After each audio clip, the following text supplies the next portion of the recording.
বিসমিল্লাহির রহমানির রহিম।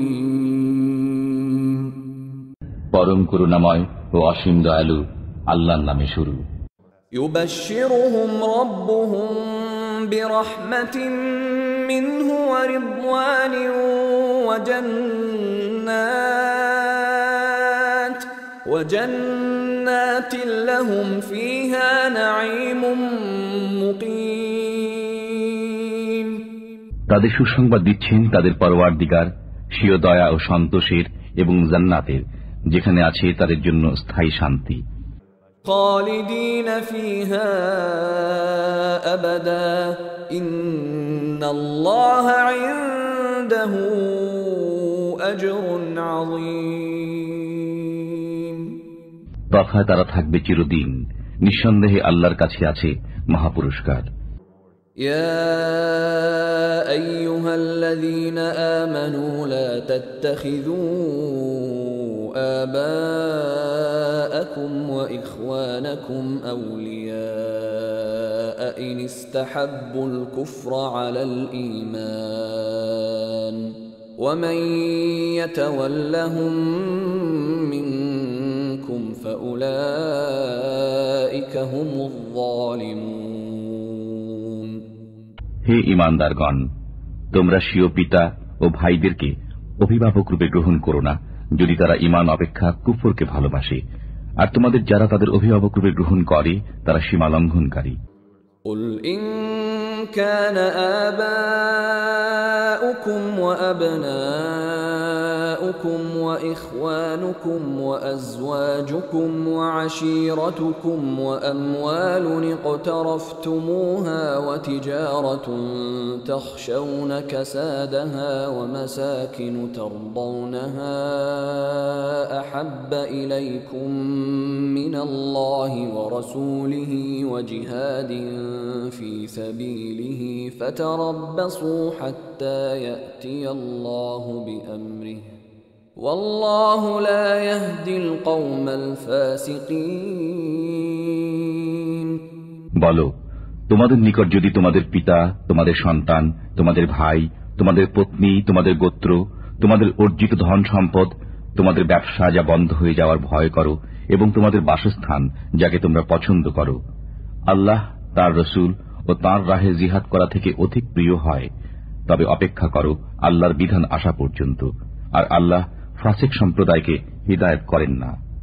لقد نصركم الله في مواطن كثيرة ويوم حنين إذ أعجبتكم كثرتكم فلم تغن عنكم شيئا وضاقت عليكم الأرض بما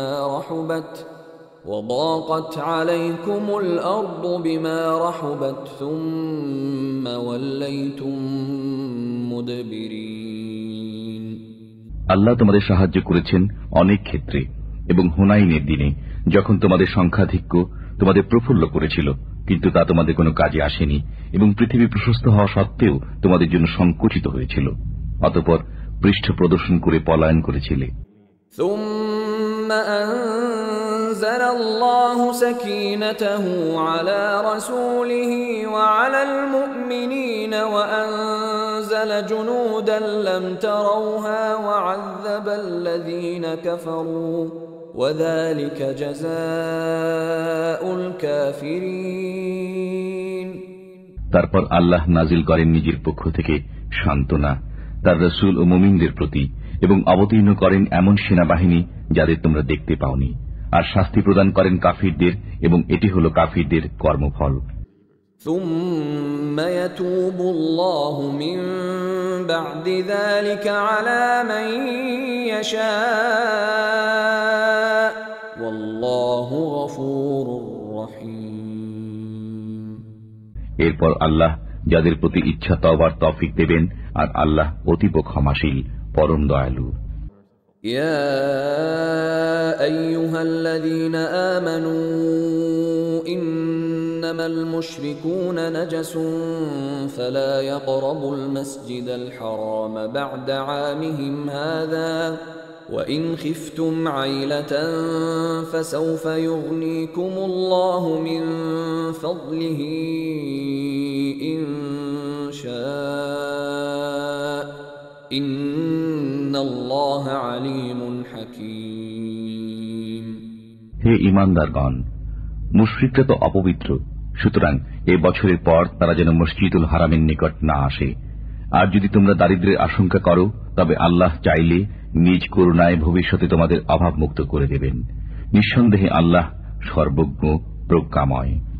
قاتلوا الذين لا يؤمنون بالله ولا باليوم الآخر ولا يحرمون ما حرم الله ورسوله ولا يدينون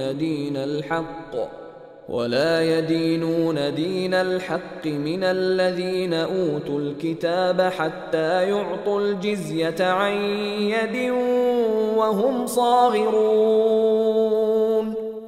তোমরা যুদ্ধ করো আহলে কিতাবের ওই লোকদের সাথে যারা আল্লাহ ও রোজ হাসরে ঈমান রাখে না, আল্লাহ ও তার রাসূল যা হারাম করে দিয়েছেন তা হারাম করে না এবং গ্রহণ করে না সত্য ধর্ম, যতক্ষণ না করজোরে তারা জিজিয়া প্রদান করে। وقالت اليهود عزير ابن الله وقالت النصارى المسيح ابن الله ذلك قولهم بأفواههم يضاهئون قول الذين كفروا من قبل قاتلهم الله أنى يؤفكون. ইহুদিরা বলে উজাইর আল্লাহর পুত্র এবং নাসারারা বলে মসিহ আল্লাহর পুত্র। এ হচ্ছে তাদের মুখের কথা। এরা পূর্ববর্তী কাফিরদের মতো কথা বলে। আল্লাহ এদের ধ্বংস করুন, এরা কোন উল্টো পথে চলে যাচ্ছে। اتخذوا أحبارهم ورهبانهم أربابا من دون الله والمسيح ابن مريم وما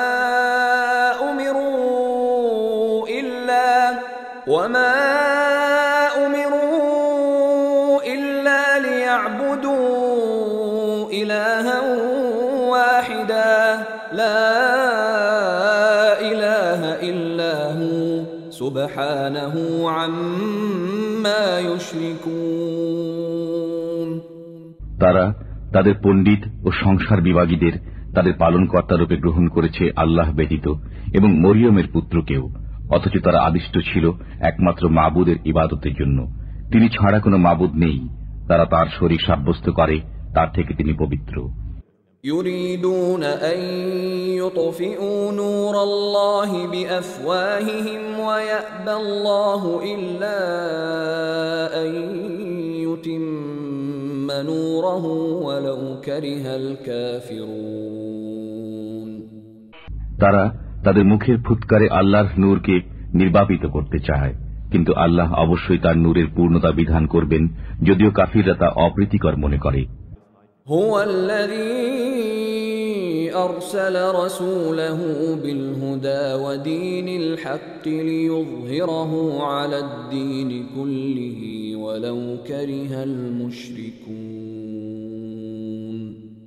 তিনি প্রেরণ করেছেন আপন রসুলকে হেদায়েত ও সত্য দিন সহকারে, যেন এ দিনকে অপরাপর দিনের উপর জয়যুক্ত করেন, যদিও মুশরিকরা তা অপ্রীতিকর মনে করে। يا أيها الذين آمنوا إن كثيرا من الأحبار والرهبان ليأكلون أموال الناس بالباطل ويصدون عن سبيل الله والذين يكنزون الذهب والفضة ولا ينفقونها في سبيل الله فبشرهم بعذاب أليم. হে ঈমানদারগণ, পণ্ডিত ও সংসার বিরাগীদের অনেকে লোকদের মালামাল অন্যায়ভাবে ভোগ করে চলছে এবং আল্লাহর পথ থেকে লোকদের নিবৃত রাখছে। আর যারা স্বর্ণ ও রূপা জমা করে রাখে এবং তা ব্যয় করে না আল্লাহর পথে, তাদের কঠোর আযাবের সুসংবাদ শুনিয়ে দিন।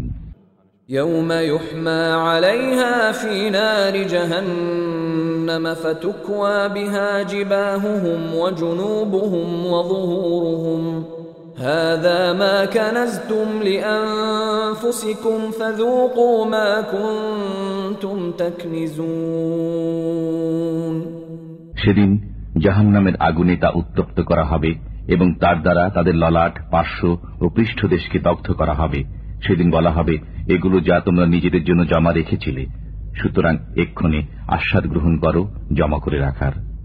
إن عدة الشهور عند الله 12 شهرا في كتاب الله يوم خلق السماوات والأرض منها 4 حرم ذلك الدين القيم فلا تظلموا فيهن أنفسكم وقاتلوا المشركين كافة كما يقاتلونكم كافة واعلموا أن الله مع المتقين নিশ্চয় আল্লাহর বিধান ও গণনায় মাস 12টি, আসমানসমূহ ও পৃথিবী সৃষ্টির দিন থেকে তন্মধ্যে 4টি সম্মানিত।